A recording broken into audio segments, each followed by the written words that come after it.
Hello and thanks for tuning in to CTV. I'm Amelia Nakitimbo. It's the 1st of March 2022, and what that means is that it's the month of the woman, and that's what we are calling it here on CTV. It's the CTV month of the woman, where we shall be talking about issues that affect women and girls in our community here in Uganda and our mothers. And to discuss with me, we'll be having a group of specialists who are on the ground, doing the groundwork on issues concerning women and girls, and just two lovely women have joined me this morning. I have Annabelle Nakibiri of Remnant Generation, and also Norah from the Uganda Youth, Adolescent and Health Forum, who will be talking about access to sexual reproductive health for adolescents and young girls in our community. Welcome, ladies. Thank you so much for having us. Yes, like I mentioned, it's the CTV month of the woman, and I know you two ladies are doing a lot of work with the organizations on issues concerning girls and women, and we'll be tapping into your knowledge and the experience and the wealth, the passion that you have, which has led you to do the work that you're doing. But I'll start with you, and especially for the benefit of our viewers, Annabelle. I know that you're doing a lot of work with Remnant Generation. What is Remnant Generation? And just briefly for the benefit of our viewers. Thank you so much, Amelia, for having us. Again, my name is Annabelle and Nakibiri. I am the Executive Director of the Remnant Generation. And the Remnant Generation is an organization, an NGO, that works with girls that have been sexually abused and teenage mothers. Yes, we are in Kampala and Yantonde and Luka District and Kasanda. Over to you, Norah. How about you? Yes, thank you. My name is Norah Nakiegera. I work with Uganda Youth and Adolescents Health Forum. Uganda Youth and Adolescents Health Forum is a youth-led and youth-serving organization that basically looks at the well-being of adolescent girls and young boys. Adolescent girls are our primary target, and we are in over 25 districts.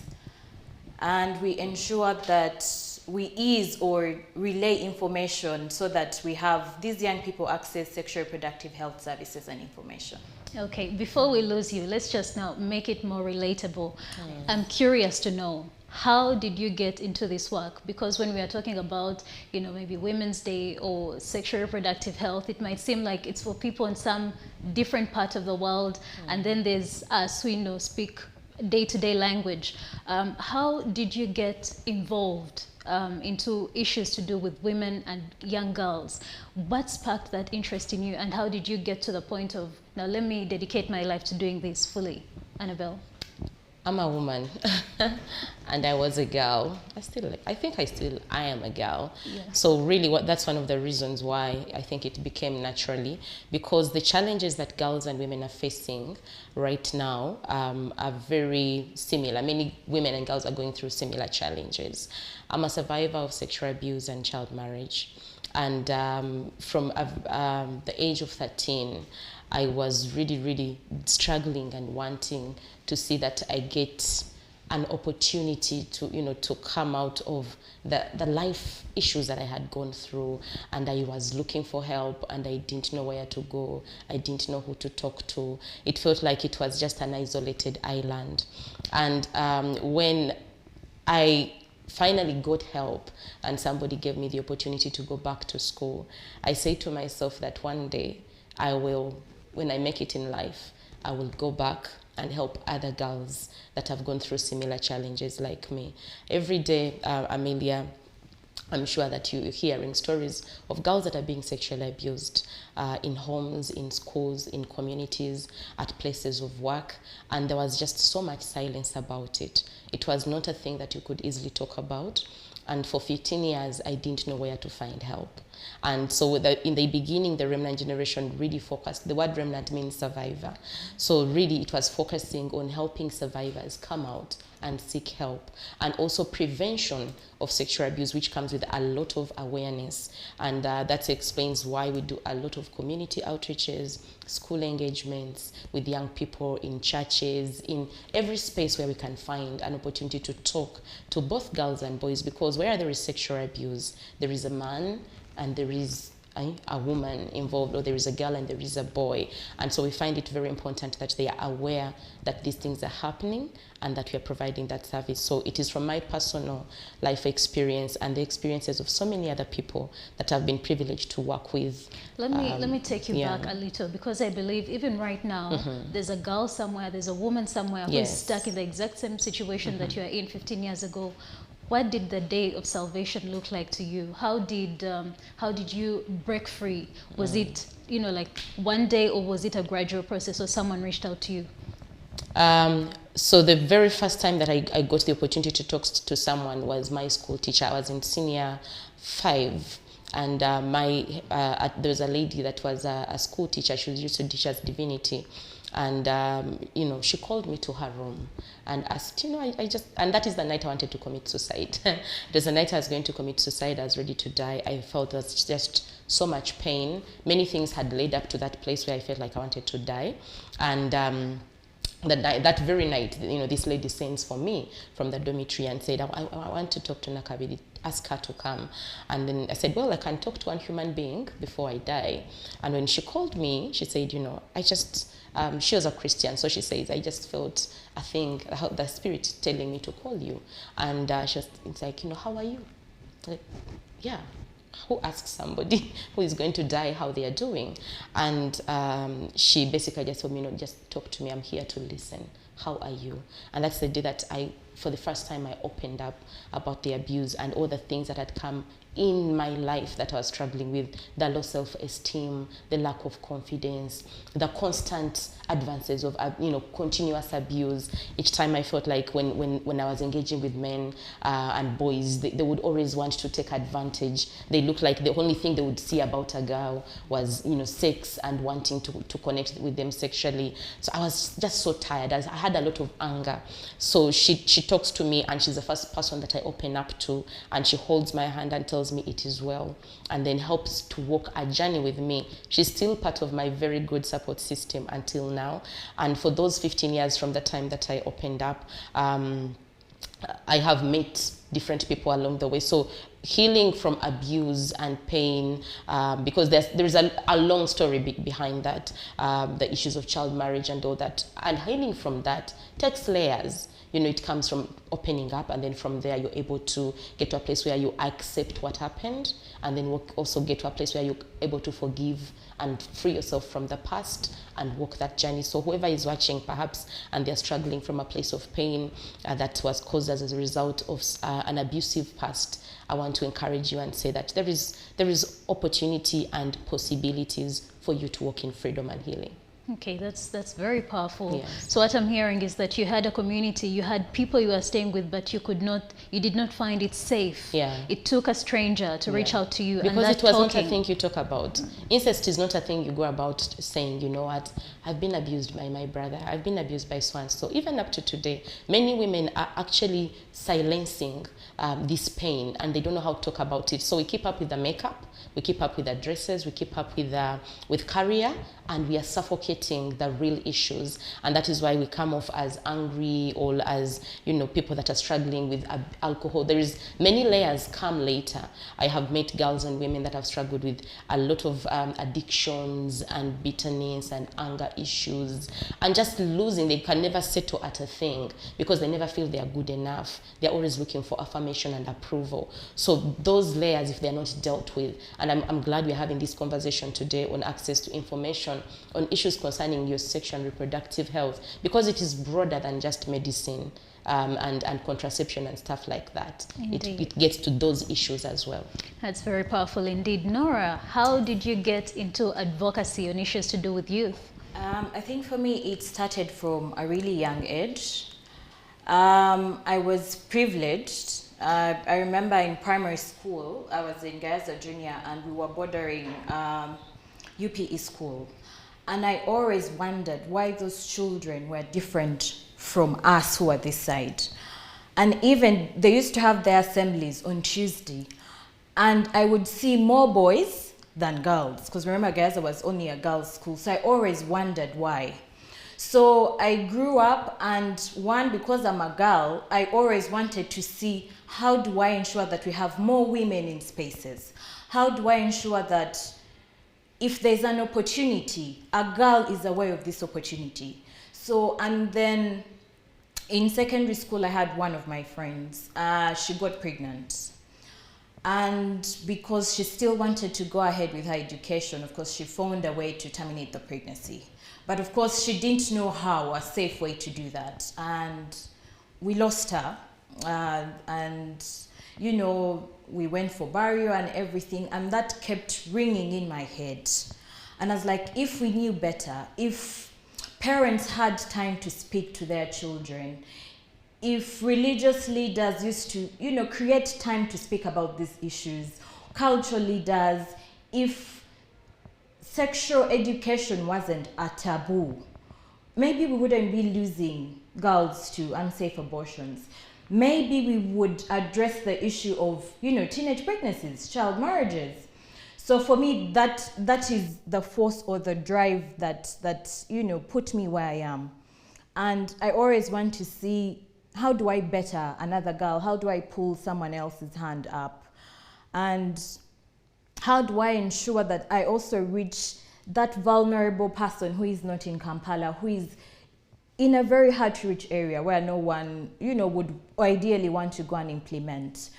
How do I ensure that those that are in positions of power reach out to these girls, create spaces for these girls? Because, for example, the issues affecting adolescent girls and boys in Isinji are different from Masaka or Karamoja. The dynamics are totally different. So how do we make sure that they also have, you know, a bargaining ground where to start from? How do we ensure that they're not left behind? Mm-hmm.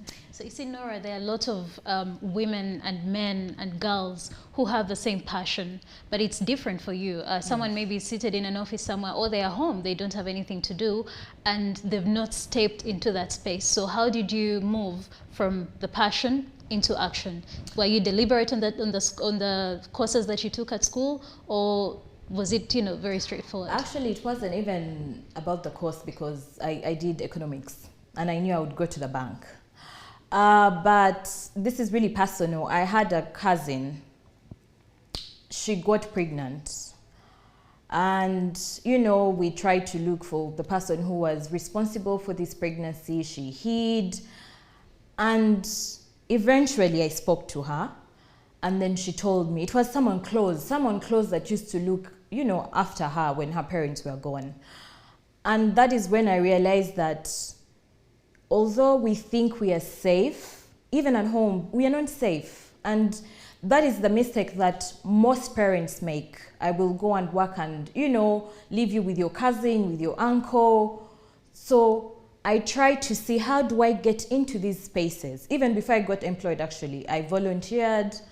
I was part of, you know, those spaces. If there was a cause and I knew they were going to address either menstrual hygiene challenges, address teenage, like, I would always be there for free. One, I wanted the knowledge, but also, how do I, you know, better someone else? And then along the way, yes, I found myself in the work. So for me, it was the passion even before, yes. Before that took you. Yes. And the journey, now that you're formally employed in a space that is doing that, what surprises have you found? Because you had those personal experiences, yes. You've walked into the professional world where you're doing this. Is there anything that has really surprised you beyond what you could have imagined? Yes, I think from the research that we have done, it's the issue of accessing information. So because we've done a couple of youth-led research, because it is relatable with other young people. Although there's a lot of information, the words are difficult for these people to comprehend. Sometimes the circumstances are far beyond, like, I am in the village, I cannot even relate to some of this information. So that has baffled me up to now. So we have to be intentional when we are doing maybe our activities, or when we are making policies that address some of these issues that the adolescent girls and boys are facing. Then the other issue is, of course, availability of services. There are districts whereby the young people are struggling. some may have the information, but they will not get these services because of the stigma. We do have a helpline. It's called the SUI helpline. And there's a young person that reached out to me when COVID had just begun.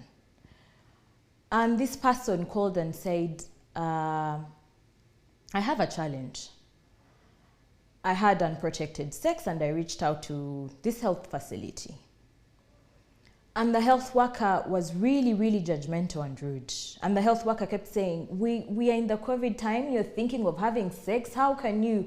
So you can imagine some of these young people have the information, but they will be blocked because of how they are treated when they go to access these services. And so there's a lot to do, especially when it comes to health service provider biases that they have towards young people. And of course, the other thing that still shocks me is people think adolescents are not sexually active. That's a lie. We all know, we've seen the pregnancies. So maybe we instead of hiding, we should address this issue because they are having sex. So how do we ensure that, one, it is safe sex for those that can't abstain? Because we've realized also preaching abstinence alone, it's eliminating some of these adolescents. That's why we see high numbers of teenage pregnancies. If we are to use your research, when you say adolescents are highly sexually active, what percentage would you put it at? I think I would say like 25%. Yes. So 2 in 10. Yes. 2 in 10 adolescents out there are having sex. Okay. Yeah. So how do we help them to ensure that although you're sexually active, you continue on this journey, you continue with your education, you continue, you know. So because the more we shy away from these things, that is why we will see unsafe abortions. That is why we will see people having, you know, we are struggling with teenage pregnancies as a country.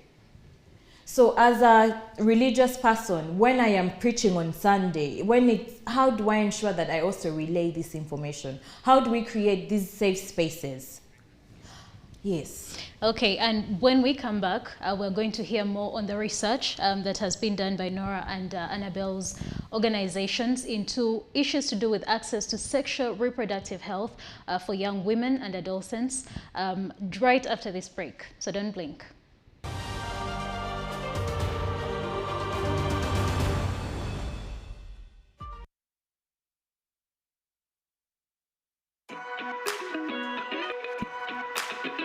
Kwepena is back.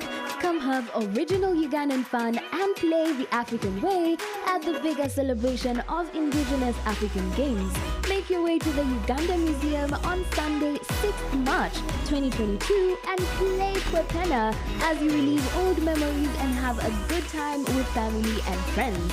We shall also play games like Duel, Sonko, Mweso, Blada, and many more as top-notch DJs and performers keep you entertained. Early bird tickets are available at 10K online and 15K at the door. For reservations, contact 0784 218 964 or 0752 208 608. Kwepena is presented by Cheza and powered by Campus B, Up About, Party Prep 256, KQ Hub Africa, and CTV. Kwepena, play the African way.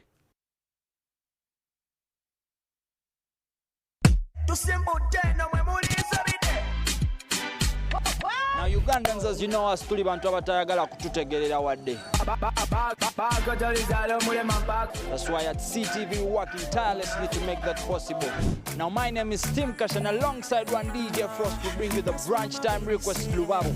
You make me jump like kangaroo. I really love Levexo. Wamanya Jeti Bonge. Dance for me, chicky bonge number one. You know you the ginger. If you know you the cause you drop. Now this show happens every single weekday between 11 a.m. and 1 p.m. Now showing on CTV. Don't blink. Let's hop in my Maserati.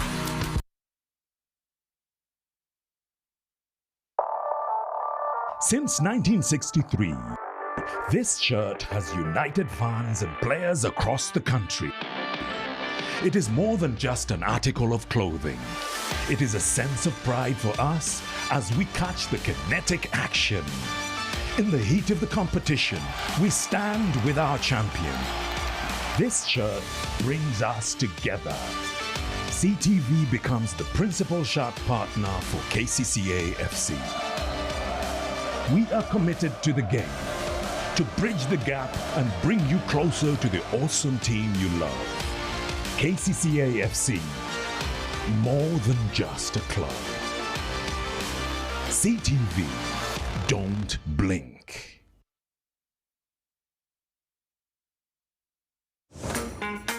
The big debate is back. Bigger, bolder, reloaded. Whether it is securing your future, holding fast to the people power, or the promise of a one Uganda, one thing is certain, the big debate is on. So why don't you respect the memories of doctors for this? We have already addressed the issue of increment. How many people have ever been convicted? Okay. It's the way the politics plays in cabinet. So now why are they asking for the statement?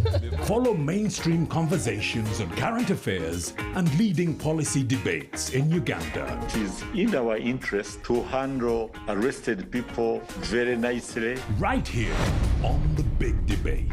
Let me finalize this. I was quiet. I was quiet. It's a hard-hitting talk show on development issues in the political and social-economic arena. Discussions that inform policy and trigger high-level dialogue. Now showing on CTV. Don't blink.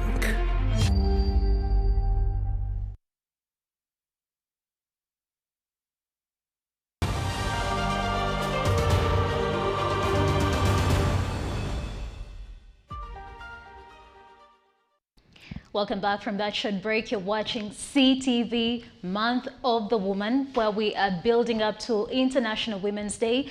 And here we're discussing issues that concern young women and girls in our society. And joining me for today's discussion are two lovely ladies, Annabelle and Norah, who are doing the groundwork in that with the organizations they're in. And we've already talked about their personal profiles and how they came to do this work, their personal stories. And they are also now sharing with me the research that they've done through their organizations. Before we went for a short break, Norah told us that she has found out that 2 in 10 adolescents are having sex, which is contrary to what many parents and adults and guardians believe. And now we're going into the nuts and bolts, because the information that we're sharing here is supposed to help us and to help our young girls out there, because that we know that Uganda is one of the countries that has had a problem of teenage pregnancies, especially during the last 2 years when the lockdown was happening. And we're talking about access to information. So I'd like to know, I know that there's a lot of information out there, but who is giving out that information according to your research? Where are young women and adolescents getting the information that they're getting, Annabelle? Yeah, thank you so much, Amelia. Ideally, it would have been that the first informant, the first educator of a child is their parent. This is the first teacher that they have.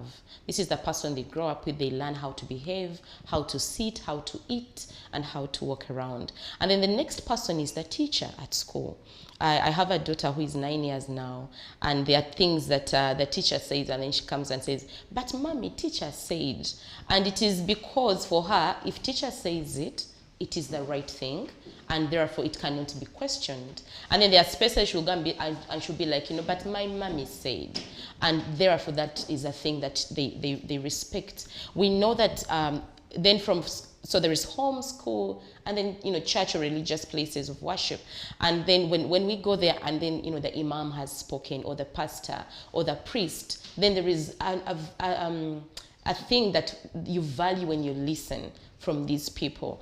And what has shifted lately is that then the responsibility to talk about the growth and the body changes and the responsibilities of our young children and adults in society has shifted from the key, the people that hold such a high responsibility for information sharing, to organizations, okay? To organizations and projects that are coming up with these concepts. We are doing the research, and now we are becoming the people that are informing. And this is sometimes where there is the gap, because then projects come and go. because funding has ended. You had funding to work in 5 districts for 3 years. And then after 3 years, this person who is working has their own targets. And many people that are engaging in different projects also have different agendas.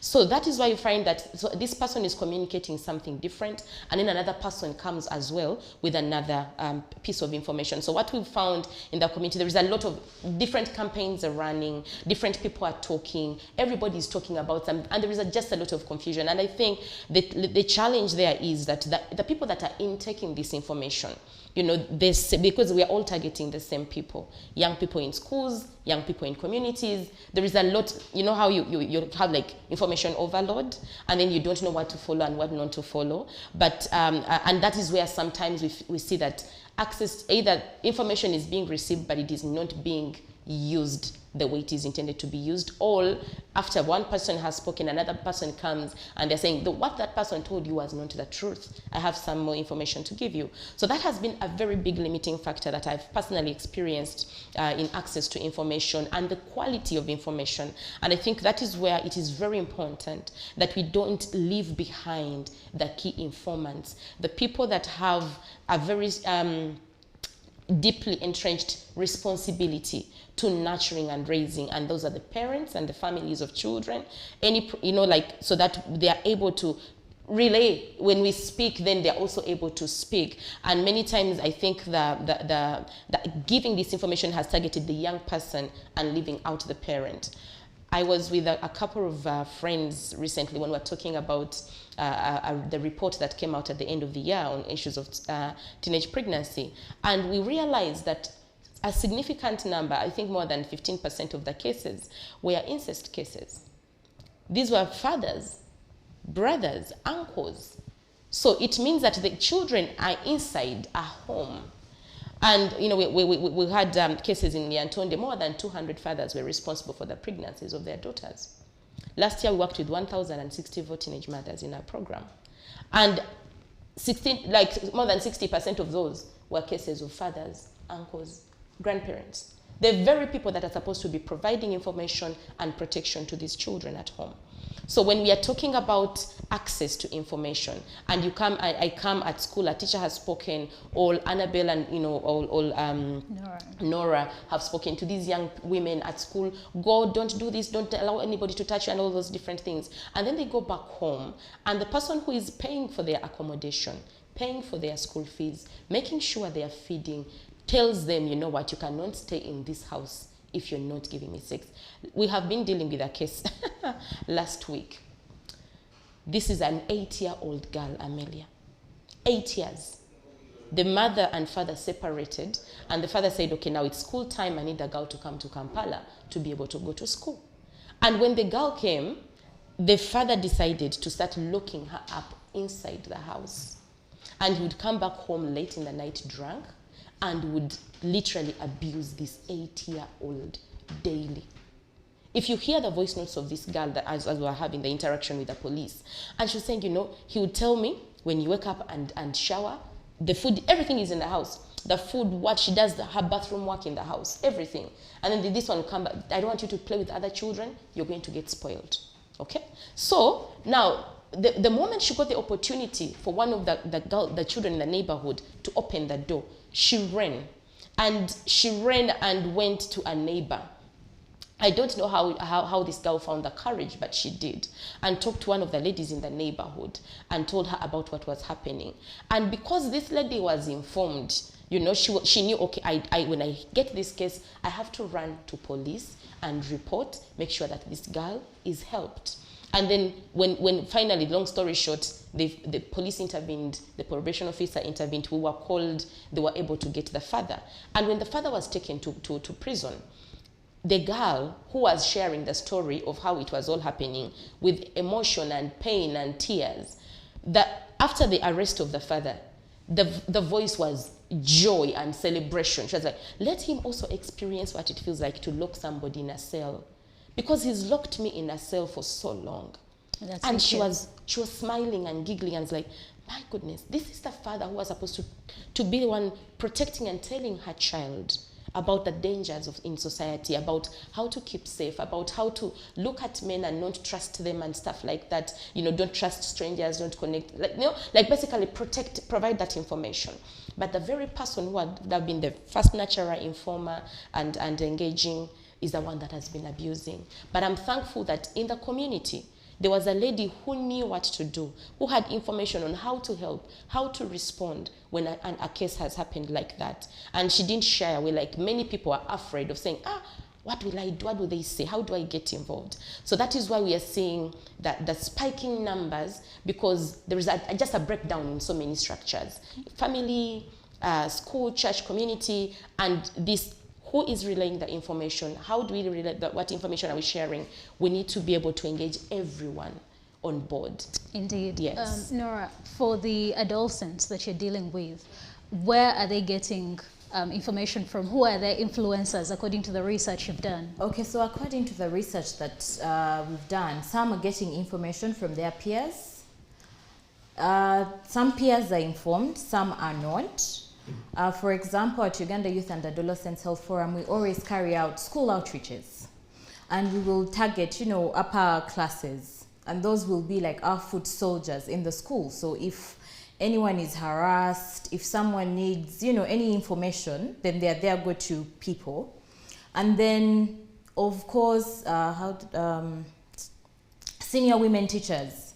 We've also had capacity buildings for them so that when these adolescents run to them, then they relay the right and correct information. Then they also get the information from their parents, their parents that actually allocate time to speak to their children.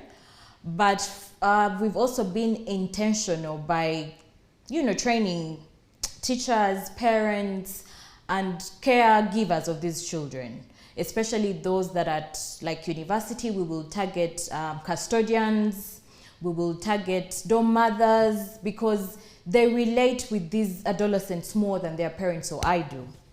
And then we also have youth hubs that are spread Kampala, Nakyegera, Moroto, etc. So these are safe spaces where we bring young people, and we will cover various topics, but also see how do we build your esteem? How do we empower you? So even where Norah is not, where Amelia may not be, where she may not be, there is a Sandra who was, attentive and is going to carry on this information. They will be our foot soldiers. Yes, and then there are others that are using the internet. We all know there is both correct and wrong information. Those WhatsApp groups. And it baffles me. I've always wanted to share this. Sometimes we have this mentality that it's only the young people that have wrong information. If you're on Facebook, they're very, Mama Tendo. Mm-hmm. Sometimes they can bring a topic, let's say it's on contraceptives, and people are giving totally wrong information. So now imagine there's this adolescent who is also, part of Mama Tendo. That's the information that they're going to run away with. And then, of course, they're also picking information from the research. We keep disseminating this information. Others, religious churches. From the research that we did, for example, in Nakyegera, when we were looking for information for the district action plan, we realized there are churches or religious people that create time after Mass. They will talk to adolescents and young people and give them this information. So they are getting this information from various places. Of course, also civil society organizations are doing work, community outreaches. They'll, just like she said, they'll all be in the community passing on information to the adolescents and young people. When you're doing your research, what methodologies do you use to make sure that you get the most accurate possible? So I'll just share the recent one that we've just done, the Nakyegera District Action Plan on Ending Teenage Pregnancy and Child Marriage. One, we physically met with the young people, and those were in Chaka, the refugee settlement, and then of course those in the hosting community. And then we had focus group discussions with them.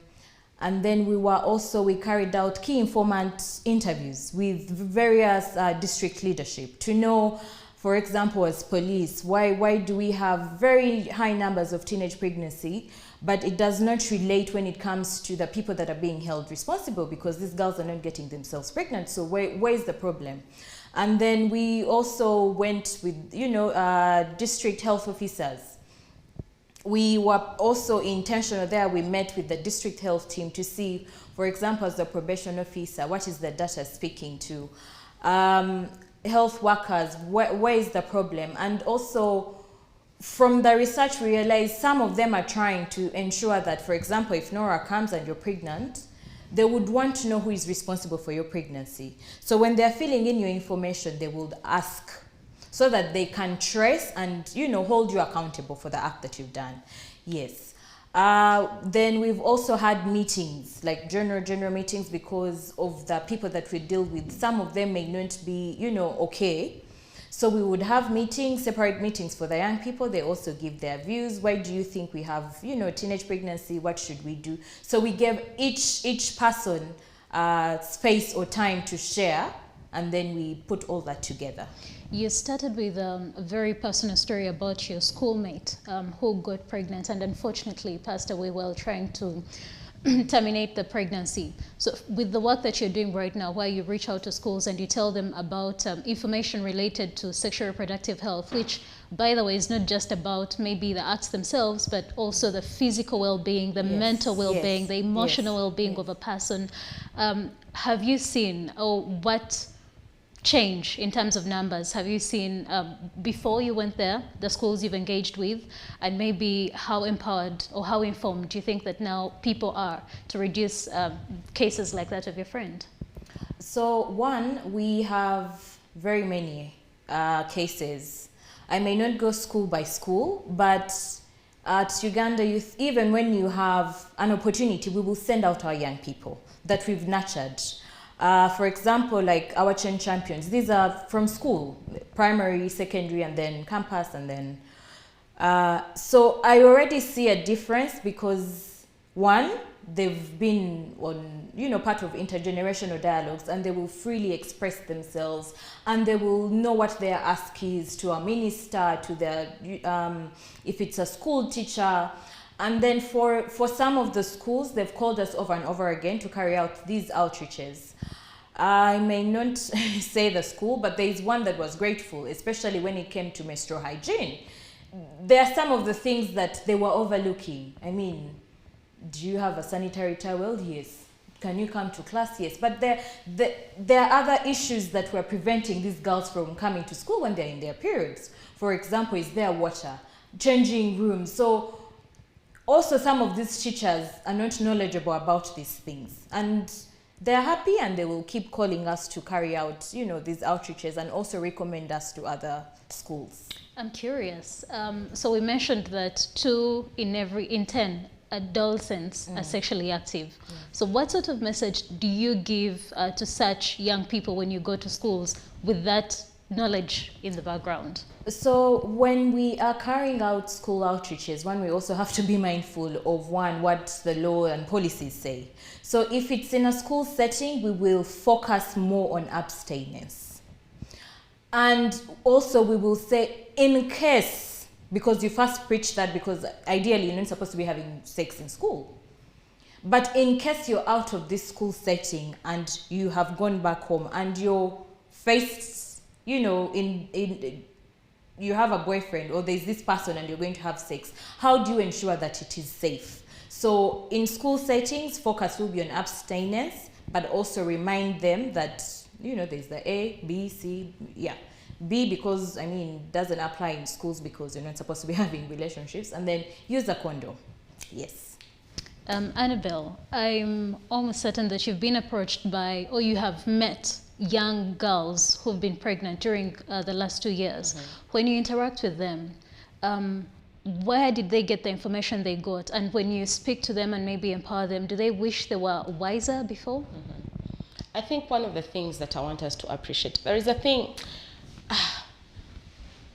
COVID has revealed to us that young people are sexually active, yes, and but not all the teenage pregnancy cases we are seeing as a result of active sexual engagement of young people, that they are willingly going around and, you know, and sleeping anyhow. Especially because now there has just been like disturbing numbers of girls that are even younger than 12 years that are pregnant.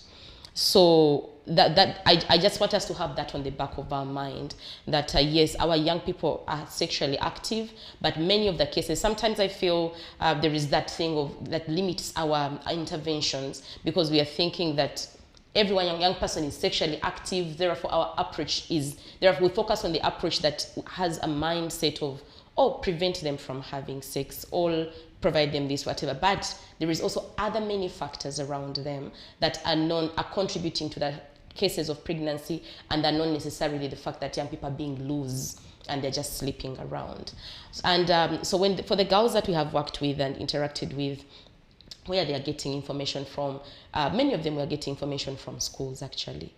From school, from class, when it is time to talk about menstrual hygiene, when it's time to talk about bathing, the body changes, that information comes from school.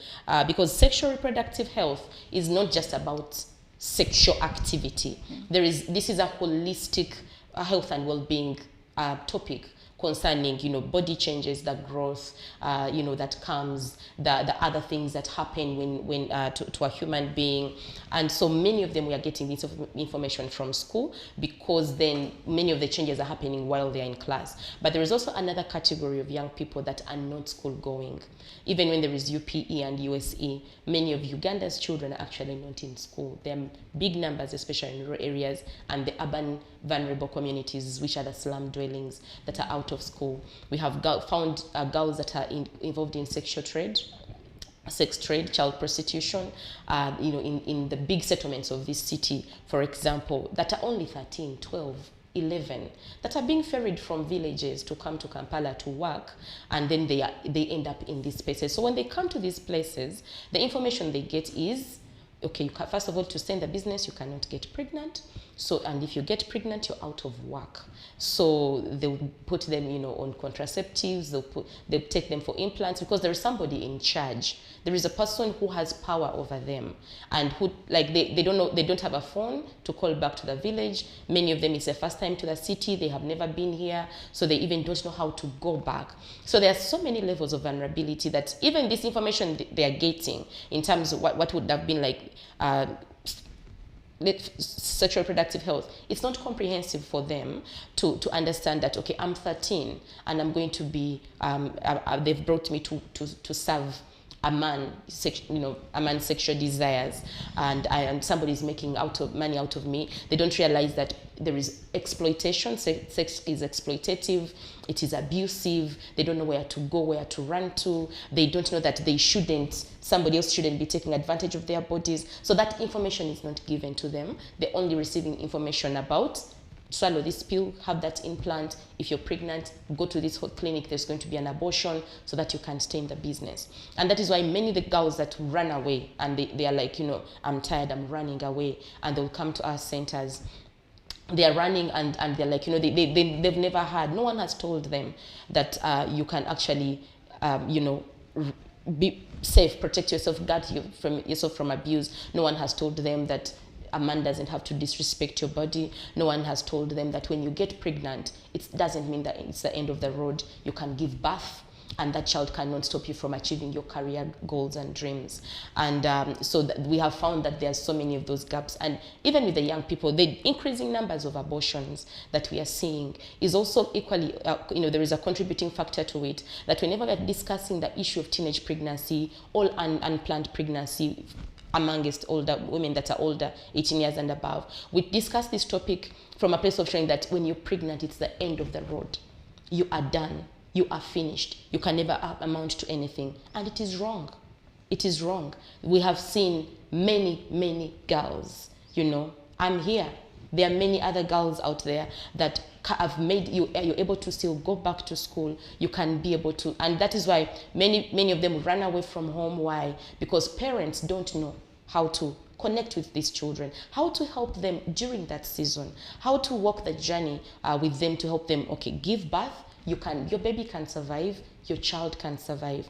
How to walk from feeling like a loser and shun the bullying and the stigma, and then getting, them to achieve their dreams. We have had this discussion on re-entry of teenage mothers into school, and I've been part of that many campaigns and many policy reforms and the revision of the school guidelines to make sure that the girls are re-entering school. And yet we still have very low numbers of girls that have gone back to school. Why? Because parents don't think it's wise to invest in these girls to return. There is that pre-perceived thing that they have already failed. Life is, it's the end.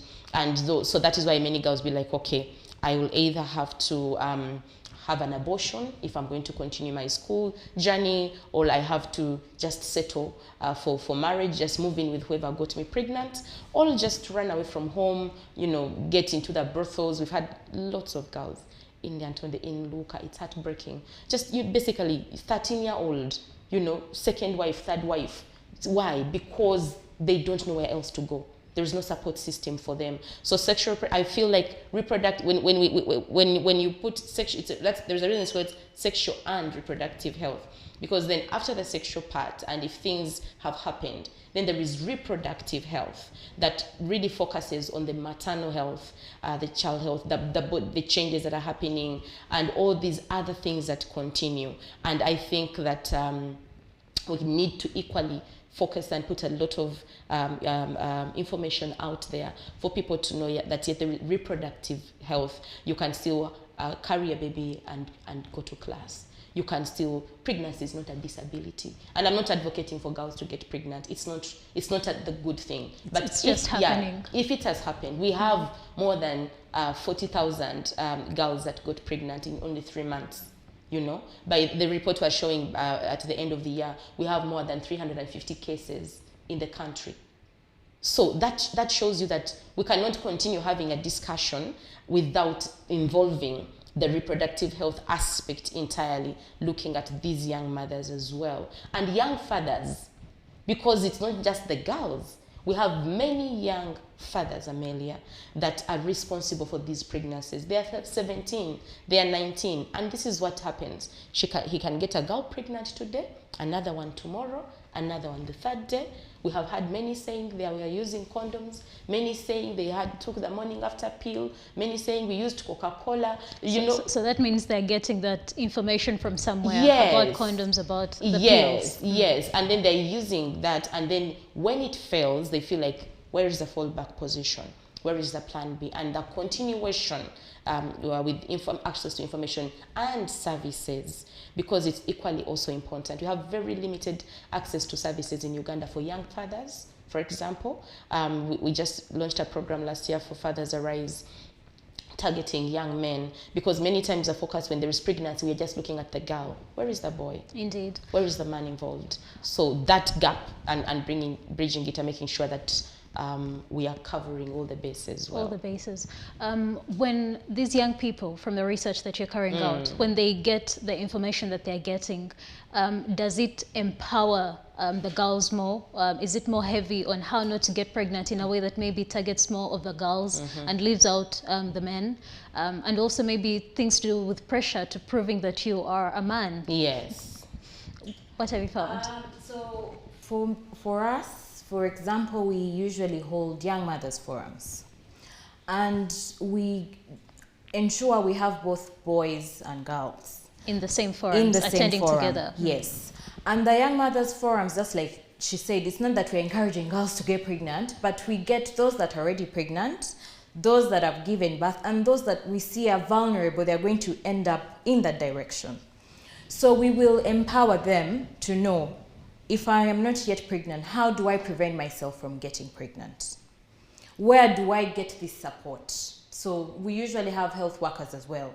So the health workers will be there, interact with these adolescent boys and girls, so that it is easy. You know, as young people, if you're friendly to them, they will find it easy to come to you.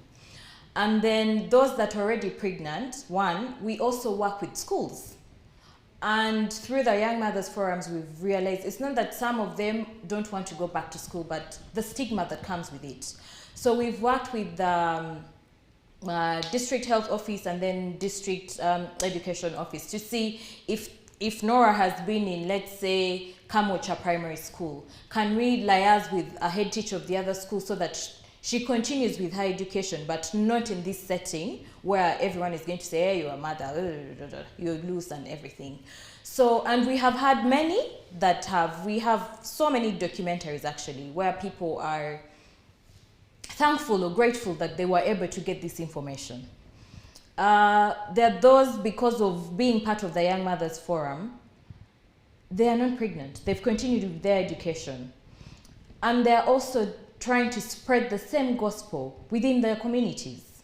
And then it also goes back to school. Our communities, they'll tell people, being pregnant, it's not the end of the world, because for most of them, it's really the stigma.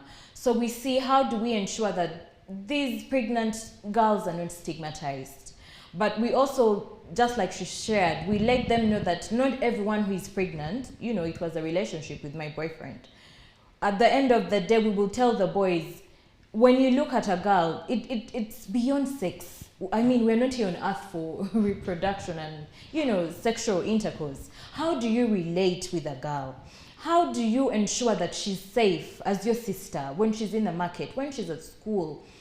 If, for example, especially those that are still in primary school, if I've stained my dress, how do you comfort me? Because we also have very many of them that have stopped going to school because she stained her dress. Just once. And people laughed at her.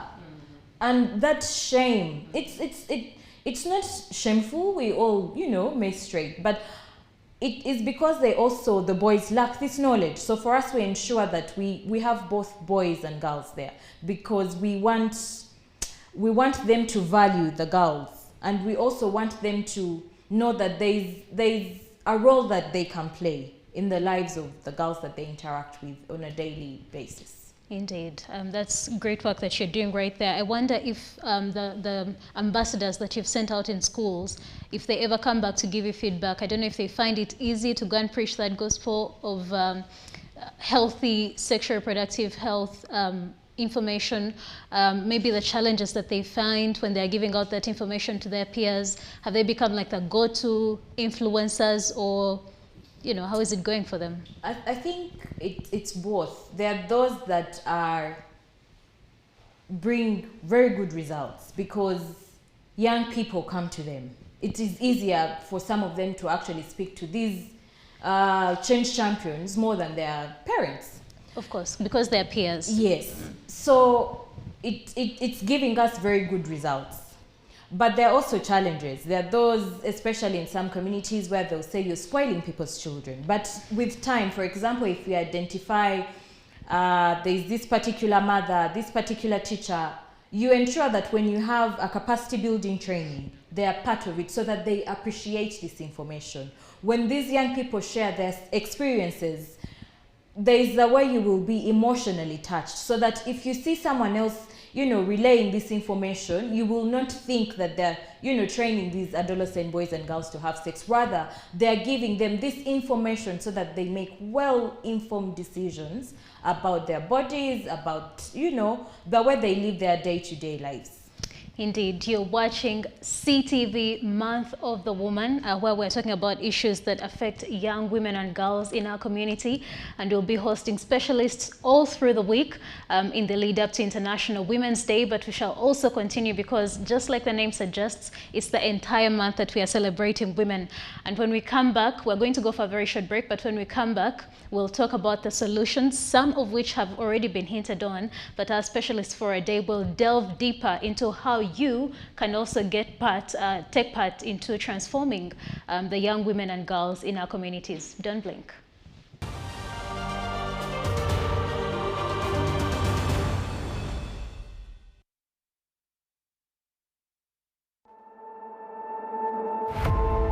We entertain you. Ngawe tukuwata.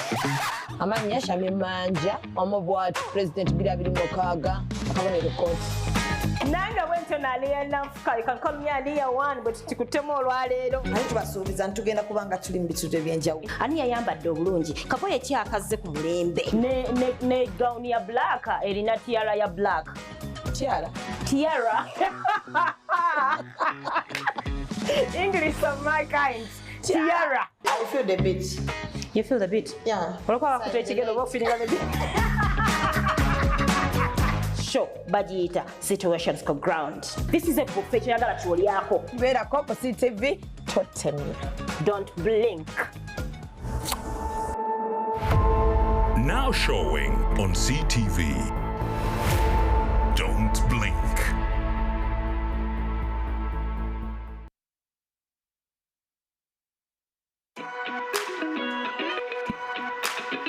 Kwepena is back. Come have original Ugandan fun and play the African way at the biggest celebration of Indigenous African Games. Make your way to the Uganda Museum on Sunday, 6th March 2022 and play Kwepena as you relive old memories and have a good time with family and friends. We shall also play games like Duel, Sonko, Mweso, Blada, and many more as top-notch DJs and performers keep you entertained. Early bird tickets are available at 10K online and 15K at the door. For reservations, contact 0784 218 964 or 0752 208 608.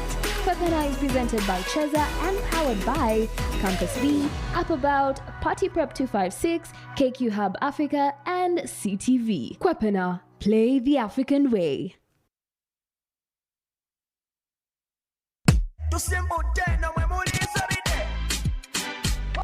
Now Ugandans, as you know, us tuli bantu abatayagala kututegerera wadde. That's why at CTV we're working tirelessly to make that possible. Now my name is Tim Cash and alongside one DJ Frost we bring you the brunch time request Lubabu. You make me jump like kangaroo. I really love Levixon. Wow, man, you're Jetty Bonge. Dance for me, chicky bong, my number one. Girl, now you the ginger. If you know how you the gossip drop. Now this show happens every single weekday between 11 a.m. and 1 p.m. Now showing on CTV. Don't blink. Let's hop in my Maserati.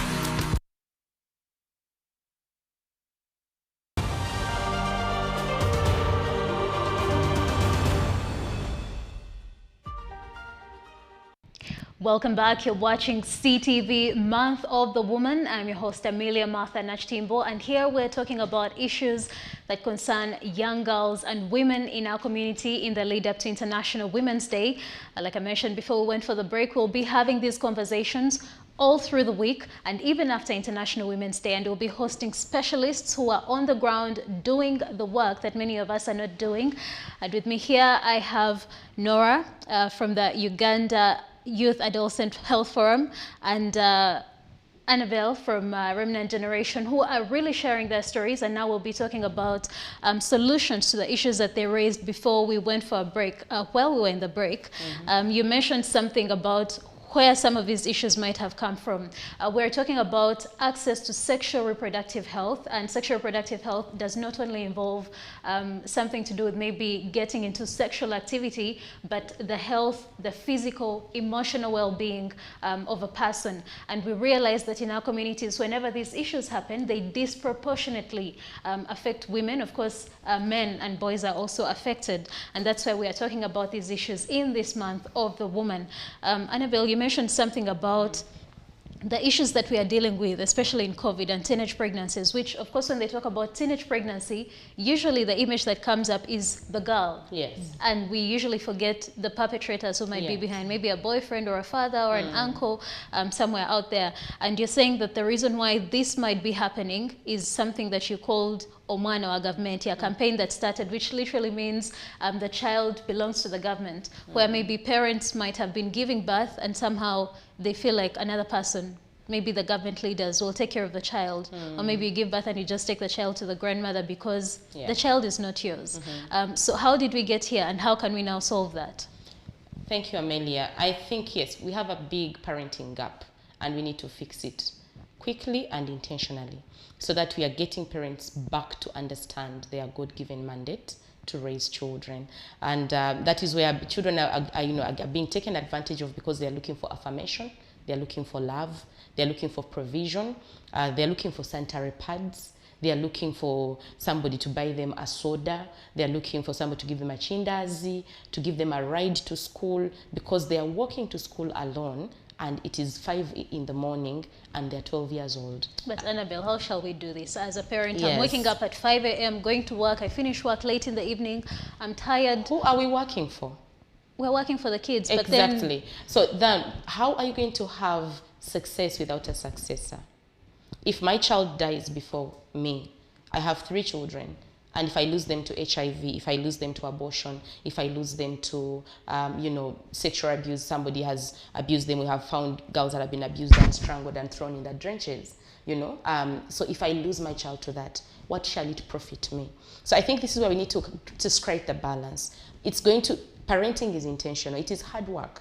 The same way we put, like, career is hard work. You know, growing a business is hard work. Equally, parenting is what hard work, and I think the most important work. And we need to stop making these excuses and get ourselves to understand, this is my child. What kind of child do I want to raise? I need to be able to support them. It is intentional. If something is important to you, you're going to prioritize it.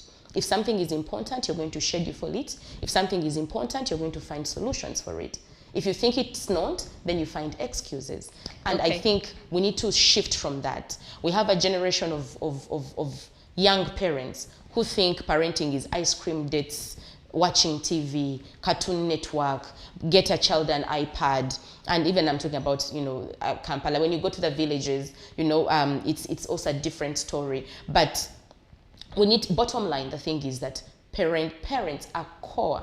We cannot win this war. We cannot see empowerment and transformation when we are failing at the family stage. Okay. So for parents who, because it's a systematic issue, yes, it just didn't happen. Yes. And for many of us, our parents who are also maybe too shy or too busy to talk about these. So for a parent who has just watched this, or maybe an auntie or someone else, you know, a concerned community member, you wish to be the change in your community to make sure that your kids have access to very good sexual reproductive health information so that they do not fall into the pitfalls that await them. Where do they get this information from? There is a lot of access to information. Government has provided for the parenting guidelines, positive parenting guidelines, that are very useful, and they're being disseminated right down at local level as well. There is space in forums of religious institutions that are bringing together parents, and I think we need to be intentional to bring these conversations up in those forums. That information can be accessed. There is information that we can get when you like something, like the same way when you want to advance in your career, you want to go back to school and study, right? So you interest yourself in learning parenting skills. I've seen different people have come up with creative ways. You know, there is YouTube channels, there is people that are doing blogs on parenting, sharing parenting tips, normalizing the discussion on parenting, and where you're honestly looking at the challenges and not fearing to ask for help. Sometimes the ego is too much. You want to, you know, because you're the CEO or because you're so and so in society, you feel like because you're like getting it well done at the workplace, you want to show the world they're also getting it well done at parenting level. And it's not right. It's not happening. Earlier in the conversation, we talked about information overload, where there's so much, because you've now mentioned maybe government forum, religious institutions, YouTube, social media, and we had also talked about some social media platforms that may not give you the right information. So how do I differentiate and know that maybe this is the right thing, or this is the right NGO, or this is the right thing to take in as a parent and then disseminate to my child? I'll answer that and say, there is a person who authored parenting, the author of parenthood, and it is God. Every one of us believe there is a creator somewhere, despite whatever religion you come from. And God has, there is a blueprint. There's something he talks about raising children. Every religion has something about how to raise children and how to talk to them. So if you get into a space and the information they are sharing with you doesn't seem right, it feels like, you know, you sieve, because you also realize, this does not really whatever. And then if you feel like no one is giving you that support, run to the person who gave you the children and talk to him, ask him to give you help on how to raise your children. It works. We can want to kind of walk this life alienated and thinking that we are self-made and stuff like that. But there is a creator, there is a maker and the giver of life, and he's able to teach us how to do the parenting job well. And then the other way to know that the information you're getting is right and receiving it is there is a cautious on the inside of you. What do you want for your children? What vision do you have for your family? What kind of children do you want to raise? Where do you want to leave them? What world do you want them to grow into? And then that basically awakens us to the intentionality of saying, I cannot therefore just Malaga choose a school, even when I don't have enough. Is that English on an English TV site? Okay. I don't just choose a school. You're intentional where your children are going to school. You're intentional to find out who are they engaging with. You don't just, take your children for holiday and then you're not following up and say, oh, I took them to the village, I'm taking a break. No, you're intentional because there is a vision you have for your children. What do you want to see them become? And then that is also going to draw you to be interested to sit with them and hear them and listen to them. I am that kind of person who gets home late. Sometimes you come from work, but then you're making sure that when you go, wake them up. Don't allow them to go to bed without knowing how their day went. And why? The intentionality comes when you know that there is a child, a certain kind of child you want to raise, a certain world you want to see, and therefore it drives you to take those different steps. And then if you have a child that is gone through, things have happened, things have fallen apart. It's not in right now for you to be in a place of feeling sorry and guilty and regretting. Everyone can pick up from broken pieces and rebuild. So if your child has already gotten pregnant, or they have tested HIV positive, or they have been exposed to all these different things, they have struggling with esteem issues, you can still pick it up and then find a support system. Amelia, we are not, Africa is still blessed. I don't want us to, there is a lot of Western culture that is coming in, but we still have that opportunity of community, supportive community. Yes, there are people with bad behavior and stuff like that, but I know that you are wise enough to know who to bring into your support group, and then find that support group. If sometimes you feel you are not the one who is able to talk, that person in your support group can talk. It goes back to intentionality. It goes back to knowing the kind of vision that you have for your children. We cannot raise the generation in this country, in Africa, of empowered women. Of empowered. We can raise it. We cannot talk about empowerment and dream and have all these things and goals for Vision 2040, and we are not being intentional right now. These things are not just government policy. It comes back to us. Who is going to take over your family business? Who is going to be the next Amelia? Who is going to be the next Annabelle? So we cannot be passive. We have to be intense. Otherwise, another person is showing your children something else, and you cannot blame them because you are not talking, you are not engaging. Then the results that you're going to get are going to be equivalent to the effort that you're putting in. So have a vision for your children, have a support system, be intentional. Parenting is intentional, it is hard work. If we are going to prioritize making money, we have to prioritize raising our children. And then in spaces as well, let me add this, that it is okay for us not to be selfish. That if you find children in the society that don't have present parents, and you are one that knows how to help, step in and offer help.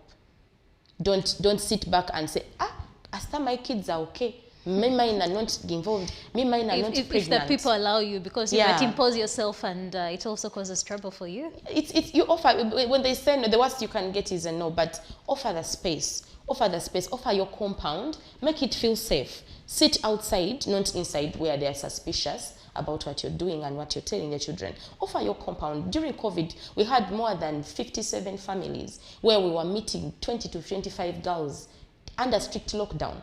And we were engaging these girls in Busega, in Lunguja, in Kosovo slums. The same was happening in Liantonde. They were hosting us in their homes, compounds outside, under the big trees, and were sitting and talking to these girls. We created safe spaces in health centers for those that where this community doesn't have a big compound or anything. The health center usually has space. The churches usually has space. So those spaces, schools have big compounds. They don't use them over the weekend. Mobilize those young people. Let us not wait for civil society organizations, nothing, no. Be the one to step up. Let us mobilize those spaces and then share the information, invite the parents to it. It is okay for us to work with people and serve our communities without having a financial interest at the back of our mind, but just a genuine interest in saying we need to raise a generation of empowered women. And for communities in Nyantonde, where you said research has shown that you have a large number of girls who've been abused by relatives, fathers and brothers and cousins. What's being done to reverse that? Because as a parent, I might think, okay, I've left my child in good hands, only to find that things have fallen apart. So what's being done to reverse that kind of trend and empower girls or parents to look out for the people that they choose to trust? One of the things that we though is also true about Nyantonde is that this abuse is actually culturally supported. There is a lot of the bigger community. There's Bahima community, the Banyankore community, the Kato corridor, and they have certain beliefs about if you're going to have your Kato multiply, you cannot sleep, whatever. They still have the beliefs that you can run after a girl when she's going to the well. They call it oxytula, and then when you get her and then sleep with her, then the next thing you do is go home and negotiate bride price. So what we are doing right now is to see that there is mindset change, and we are engaging the cultural leaders. We are engaging the district leadership. We are doing a lot of intense, and we are getting girls to understand that this is not, they've grown up in this kind of setting, but it doesn't have to be their normal, and therefore they can talk about it. So we are getting, we have a program that we call the Adolescent Girl Power Program, and then it is really focused on getting the girls to be, they want to realize the power within them and to be able to use it to speak up. So we are getting them to share their experiences. Girls have run out of forced marriages where their parents bargained for cows and then they were given away, and then the girl says, I'm not going. And she found the courage to run away. And we are seeing many, mothers, because they had normalized this practice. It's been there for so many years. Yeah. And now, even now the mothers and that are already there, it kind of like feels like it's too late to leave, but they're like, I want a different story for my daughter. And they are stepping up, and they're making sure that their daughters are going to school. They're doing everything they can. The schools have been very supportive from the district. We have a wonderful RCC in Nyantonde who is also a survivor of child marriage. And then she's like, you know what, this cannot continue happening under our watch. So we are doing that to see that you engage at ground level, at institutional level, and also at engaging the parents also and the girls themselves. And hopefully we are going to continue seeing great successes. Great success. Yes. So you can document that, and maybe we'll be looking out for the impact and the transformation that is happening over time. You spoke about schools in your last point, and I now want to take this to Norah, who is especially dealing with teenagers, I should say. We now set the responsibilities on parents and other relatives to make sure that we look after the young people so that they raise up to become responsible people in society. How about teenagers? Or in schools, how do we make sure that they get good sexual reproductive health information that is healthy for them in schools? Okay, so for already in schools, there are syllabuses. For example, science. There are particular topics that will tell you about your reproductive system, that will tell you about menstruation and the likes. But away from that, they have... Do you think we should adjust the syllabus to make it more practical, or maybe to talk about some of these things? Because when they're in the textbook, I mean, that's why we still have kids laughing at each other when they see someone stand up and they have a stain. Yes, I was looking for those people that deal with the children. The term has gone. Senior teachers, yes. Let them create time for these adolescents. But also we've been able to create clubs. In those clubs, these young people will be able to, one, ask questions, have a better understanding of, the body changes that they are undergoing. And they're also able to share some of those issues that they are not able to discuss with their parents. Now, that is the case for those in, boarding school. if someone has been sexually harassed. They also teach them, you know, bad touches. If someone does this to you, it's not right. Who do you report to? So they should also, we've also tried to make sure that they know if this has happened. For example, if it is, you know, sexual abuse, what should I do? Who do I run to first? If I am at home and it's my father, what do I do? Do I tell mommy? Do I run to school, my neighbor? So we've also tried to tell them the reporting pathway to ensure that, you know, they still get the justice. And have you found it effective? Because like she mentioned, sometimes you might run to the authorities to report, and either they ask you for evidence that you don't have, or someone feels like they'll not be believed. So how do you help the young people in that situation? How do you empower them? Yes, that's what I was coming to. So for example, in schools or those that are out of school, one of the reasons as to why most of them don't get evidence, I mean justice, is because there's no evidence. Because she's scared, she will shower, like all the evidence has been destroyed. So we always tell them to run to a health facility, go to the police. Then we can work backwards. You know, if mommy is not at home or your guardian is not at home, they can be informed after you have gone. Why? Because we also, for example, in Nakyegera, we did realize parents connive. So you've been raped, and then the perpetrator comes and says, I'll give you a goat. Oh, I'm going to marry your daughter. So we've also realized in some cases it's not safe. So you rather tell an outsider, and then the information will trickle down to maybe your guardian. Yes. But we've also tried to advocate for community courts. So if there's this perpetrator that everyone in the neighborhood knows about, or if there's this teacher, then let us find communal grounds or barazas so that we discuss about this particular person. Because some of them also get away with it because, I mean, they're powerful, they're connected. So if we handle this in the community, if someone else was thinking of taking advantage of this adolescent girl or boy, then they know that the community will deal with me before it's taken, you know, to further to the authorities, to the authorities. Indeed, and that's on the side of students. How about teachers or maybe school heads? How can they help us in dealing with this issue of ensuring that the young people in schools get good information? So also for teachers or schools, one, they can invite people that have this information, because some of them, like I already alluded earlier, don't have some of this information. What's your reach right now? How many schools are you working in? There are over 200.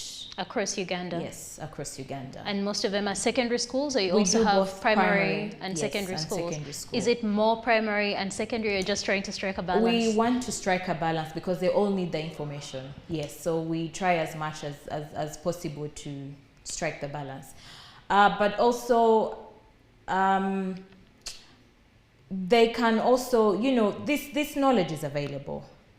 For me, I remember in primary school, we used to, after lunch, we used to have 30 minutes, depending on your strength, either spellings on Monday. We used to have these talks by our senior women teachers. So they can also go back to that. The only problem that we have now is all of us are money-minded. How do I make sure I have 4s? How do I make sure I have first grades? But there is more to that. So we always encourage them to create time for some of these things, co-curricular activities, because as young people, they can get information when they're playing football. Because at the Youth Hub, those are some of the innovative ways we make sure young people come to have fun, but also get this information. So it doesn't have to be classroom work all the time. They can create spaces or have movies. There are those, you know, reproductive movies that they can watch, documentaries on YouTube to equip, you know, but also they need to be conversant of age-appropriate information. So that if it's primary, you do not give them information of secondary school kids. Yeah. And you mentioned, would it also be appropriate maybe to take it to nursery schools, because you might be surprised, but these children have also landed on information already. Well, there are some, because there's a case that we had, but even there, mostly we just tell them about the touches, so that, you know, if someone, you know, grapples your breast, it's not good. If someone is holding, you know, your bum, it's not good. So report, tell your teacher. Tell, if for example, you've told your teacher and there's nothing being, like, keep on escalating. I actually know someone who I think told their son, he's about maybe below 5, so that when maybe they're hugged too long, he says, no, that's enough, or I don't like that, you know, that kind of talk. So you had earlier mentioned something about the vulnerable poor and sexual abuse. So if, for example, someone is still in office, maybe they don't have a child, or they're not concerned by any of this, and they do not know anyone, how can they, because I believe that this is a collective effort for all of us to reach there, how can I also maybe take part in ensuring that in one way or another, I'm adding a brick towards building a very safe community for young women and girls in Uganda? I think one of the things, I still believe in that saying that it takes a whole village to raise a child. It still applies, even when the is it still working right now? It does, actually, it does. Many times there is that, you know, the bad stories are very, very louder, but then there are also great stories of success where really community is responsible for the raising of children successfully. There is, community might be different now, it might not be the whole village, but there is those 5 people that are doing something to better a life of another child. So one of the ways that people can get involved in making this is find people that are doing it and join them. Okay, sometimes it feels overwhelming when you hear these cases. I've had people come and they're like, you know what, I'm just 3 stories down, and they're I can't do this thing. It's too much, it's too painful. You know, I don't have money, I don't have space, I don't have what it takes. But you can join people that are already doing it. Volunteer your time, volunteer your profession. And that's how exactly she started. Yes, volunteer your experience. Come and be part of something. And volunteering is beautiful because it is based on your time. You know, when are you available? Are you available for 3 hours, 2 hours? Join in, volunteer. And then start something, start small, start somewhere. I think, you know, if we can all get to a place where to realize that social entrepreneurship is as equally as important as business economic entrepreneurship, this world would be different. That's a new term, I'd not heard of that. Social entrepreneurship, yes. So the same way, you know, how you start a business with nothing, and then you'd be like, okay, I started at home, in my house, with nothing, you know. It's the same thing we can do for social entrepreneurship. Social entrepreneurship looks at investing in people to make their lives better. So start within your house, you know, open up your space, invite, like I said, go and invite people, give them reason to trust you, you know, and then start small with those 5, with those 3. Show up at a school and say, I'm offering to talk, you know, to the teachers. I'm offering this, because then you're feeling like, okay, I'm not yet a mother, but I know these things. I know something that can work. I have this passion. I have this skill. That is how we can contribute it. I think there is a campaign that has been going on of Ubuntu. We still have, as Africans, we have been gifted with the Ubuntu. There's a human spirit on the inside of us that cares to see society a better place, and we shouldn't lose it. So let us start from there, volunteer, find people that are doing something, join them, support, you know, organizations. People have donated their birthdays, people have donated their wedding anniversaries, and they're saying, you know, instead of taking gifts, I want to buy pads for 700 girls, you know. And on that, I'm sure you had mentioned to me earlier that you're looking out for those people as Remnant Generation. In just 30 seconds, can you tell us about that? So this Women's Day, we are doing something that we are calling the Super Mom Award, and we are looking for people in communities that camera will not see because they don't have titles to them, they don't have organizations to them, they don't have big, you know, but they are doing an incredible job to raise other children, to make the world better for somebody else. These women are either wardens in schools, they are those grandparents in the communities that have like 17 kids. They are those women that have taken in children with special needs, Amelia. Oh, that next time we come back, we shall have that discussion of, you know, because now those ones that cannot listen or read, and they have all these barriers to access to information, and they are so exposed to abuse, and they are so vulnerable, and yet there are women in communities that are doing an immense job in just opening up their homes. So you've called them the super moms. Yeah, the super mom month. This is what you're celebrating at Remnant generation. Yes. Okay, Annabelle, Norah, sorry, in closing, your parting shots, how would you want this conversation to be remembered, and what are you doing, especially this month of the women? Okay, we are working with other civil society organizations, volunteers, the whole of this month to see how do we ensure that, you know, adolescent girls and women are empowered. And we are under the She Decides Uganda movement. We are also going to recognize efforts of our champions, MPs, people in the communities that have played a role to ensure that, you know, sexual reproductive health is advanced at all levels. Yes, at all levels. Okay. So, I'll give you a very quick scale. When we started, I asked you to share your personal stories. Yes. On a scale of 1 to 10, 1 being the least and 10 being at the summit, how have you achieved what you set out to do on a scale of 1 to 10, given the personal story you shared? I think I've even surpassed the 10. Aha, wonderful. How about you?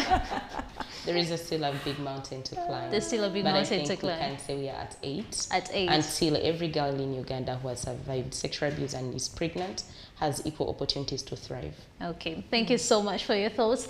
Well, that's it for today's show. It is CTV Month of the Woman. We are celebrating women and young girls here at CTV in the lead up to International Women's Day, but also throughout the entire month. And tomorrow we'll be hosting another set of specialists who are whose work is helping to shed a light onto issues that are affecting young girls and women. And tomorrow we'll be discussing how gender stereotypes form in children from a very young age. And one of the people that we'll be speaking to is Dr. Sabrina Chitaka, who is no stranger to many of you. So thank you so much for staying with us, and keep it locked here on CTV. Don't blink.